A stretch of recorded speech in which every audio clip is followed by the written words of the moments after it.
Hello, this is English shorthand channel and the shorthand speed is 80 words per minute, which is very helpful for staff selection commission stenographers exam for grade D. 5 seconds. Ready? Start.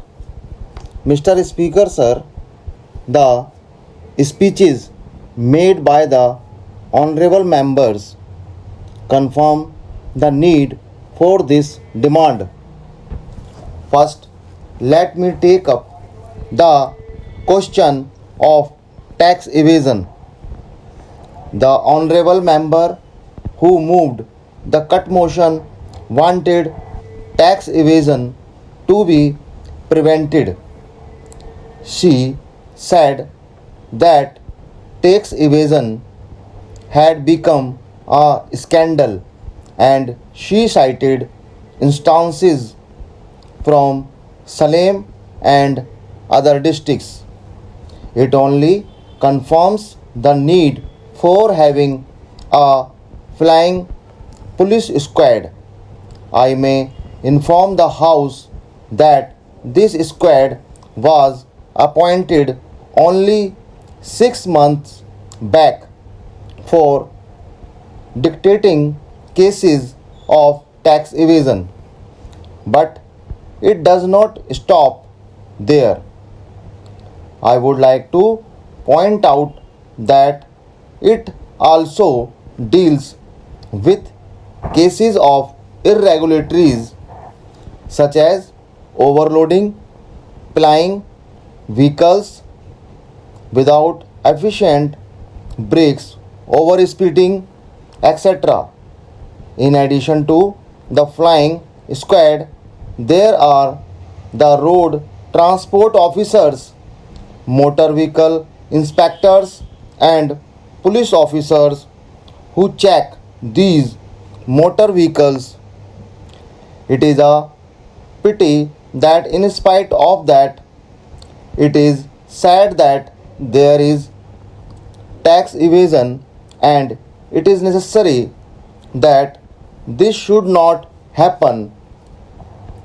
They must take effective steps to prevent this tax evasion, and that is why the department of very anxious to see that adequate staff is provided so that the people of the state may not lose their income.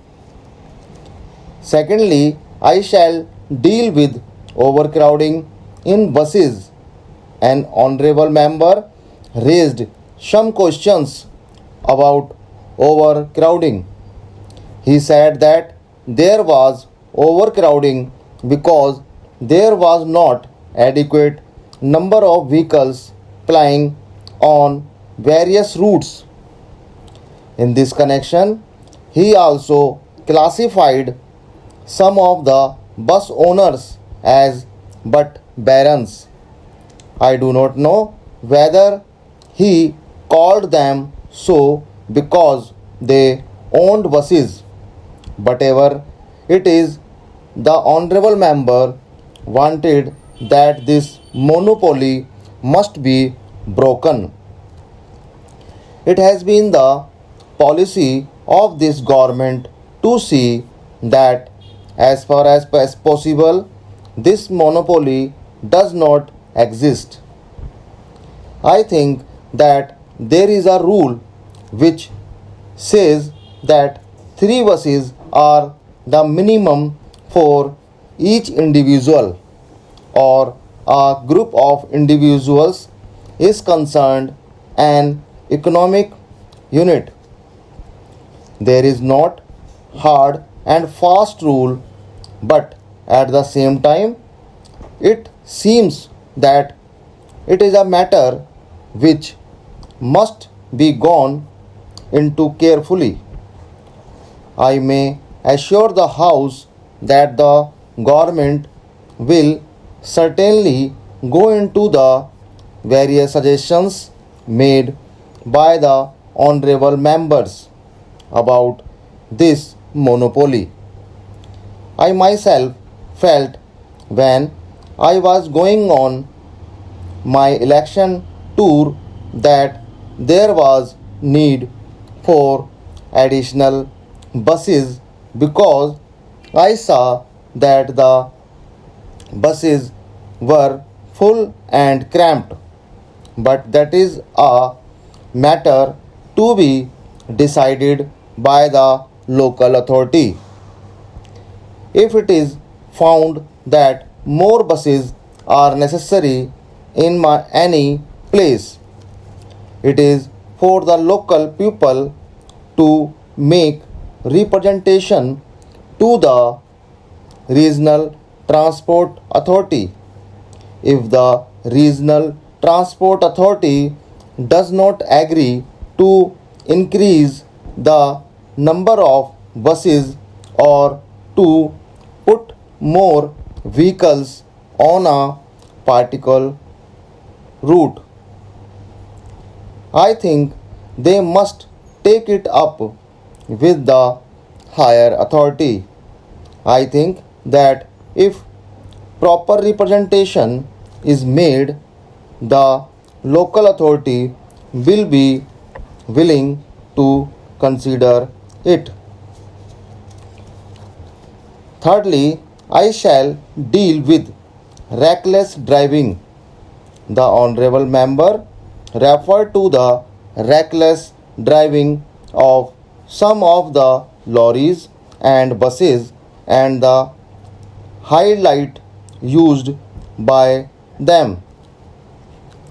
It is true that there are some people who exceed the speed limit, but I would like to point out that there are even now rules which fixed speed limits for various vehicles on various route. I may assure the honorable member that the concerned authorities, whether it is the police officer or the flying squad, will see to it that this kind of reckless driving does not occur. But at the same time, I want honorable members of this house to realize that it is necessary that the owner, the driver, the conductor, and everybody else also should develop a sense of responsibility that they owe to society. I may sure the honorable members of this house will help in creating a better road sense, and so far as the government are concerned, we will do our best in this regard. Then it was asked why the government wanted 5 additional regional transport officers now. I would like to say that repeated representations have been received that the work in the regional transport officers is not carried out expeditiously. So, with a view to facilitating the expeditious dispatch of work, 5 regional transport officers have been appointed. I would now request the honorable member to withdraw the cut motion.